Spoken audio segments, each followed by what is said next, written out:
हमें ये जानना चाहिए कि श्री राम की शपथ के क्या मायने होते हैं। एक बार की बात है, गोस्वामी तुलसीदास जी अवध में थे। वे सरयू नदी में स्नान करने आए। जब वे नदी में उतरकर अंदर की ओर जा रहे थे, उसी समय एक महिला भी वहां स्नान करने पहुंची। उसे जल्दी स्नान करना था।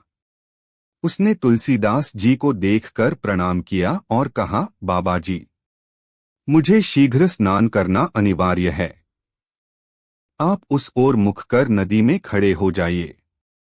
आपको आपके राम जी की शपथ है, जब तक मैं ना कहूं, आप न पीछे मुड़कर देखेंगे, न नदी से बाहर निकलेंगे। गोस्वामी जी ने भी उन महिला को आश्वासन दे नदी में महिला की ओर पीठ घुमाकर खड़े हो गए। कहाँ है गोस्वामी जी, श्री राम की शपथ। कड़ाके की ठंड पड़ रही थी। महिला जल्दी जल्दी नहाकर भागी। जल्दबाजी में वह महिला गोस्वामी जी को पीछे मुड़ने व बाहर निकलने को कहना भूल गई। इस कारण गोस्वामी जी घंटों नदी में ही रह गए। जब इतनी देर हो गई और गोस्वामी जी मंदिर नहीं पहुंचे, तब लोग हर जगह उन्हें ढूंढने लगे। ढूंढते ढूंढते पता चला कि गोस्वामी जी स्नान करने गए थे। तब से अभी तक वापस नहीं आए हैं। उनके साथ के लोग सरयू नदी के किनारे जा पहुंचे। उन्होंने वहां पाया कि गोस्वामी जी नदी में खड़े हैं। उन्होंने गोस्वामी जी से बाहर निकालने का आग्रह किया। तब गोस्वामी जी ने मना करते हुए कहा, मैं बाहर नहीं निकल सकता हूं। एक महिला ने मुझसे शपथ ली है। यदि वह देवी मुझे बाहर निकलने को कहेंगी, तभी मैं बाहर निकल सकता हूं। सबसे महत्वपूर्ण है राम का नाम, श्री राम की शपथ। तुलसीदास जी की बात सुनकर सभी लोग हैरान हो गए। धीरे धीरे यह बात राजा के पास पहुंच गई। राजा कुछ समझ नहीं पाए। वह शीघ्र ही गोस्वामी जी के पास पहुंचे।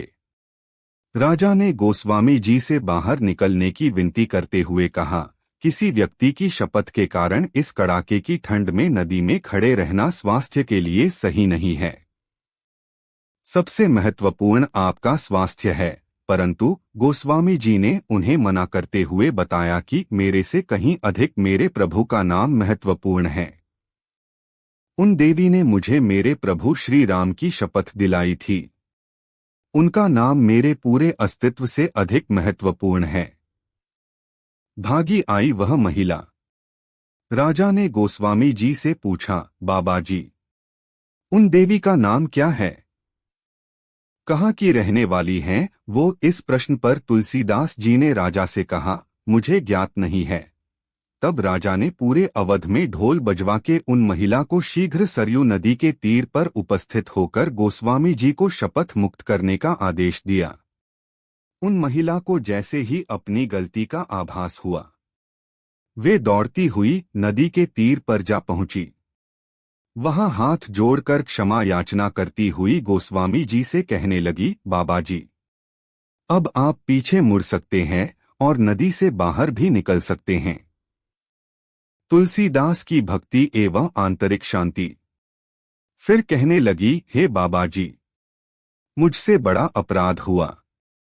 मैं दंड की भागी हूं।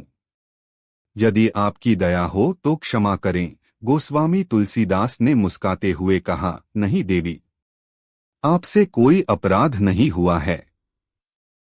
मेरे प्रभु चाहते थे कि मैं यहाँ एकांत में श्री सरयू जी के जल में उनकी भक्ति करूं। मुझे ऐसा करने का शुभ अवसर प्राप्त हुआ। इसके लिए आपको धन्यवाद। ऐसे होते हैं सिद्ध पुरुष। अंतः शांत। यह भारत भूमि है, देवभूमि है, जिसे भगवान भी अवतरित होने के योग्य समझते हैं। भारत भूमि संतों की भूमि है। अनंत काल से कितने ही बड़े ऋषि, मुनि, महात्मा, संत जन, साधु यहाँ जन्म लेते आए हैं। अपने ज्ञान की धारा से अपने समय में और उसके बाद भी लोगों को निर्मल करते हैं।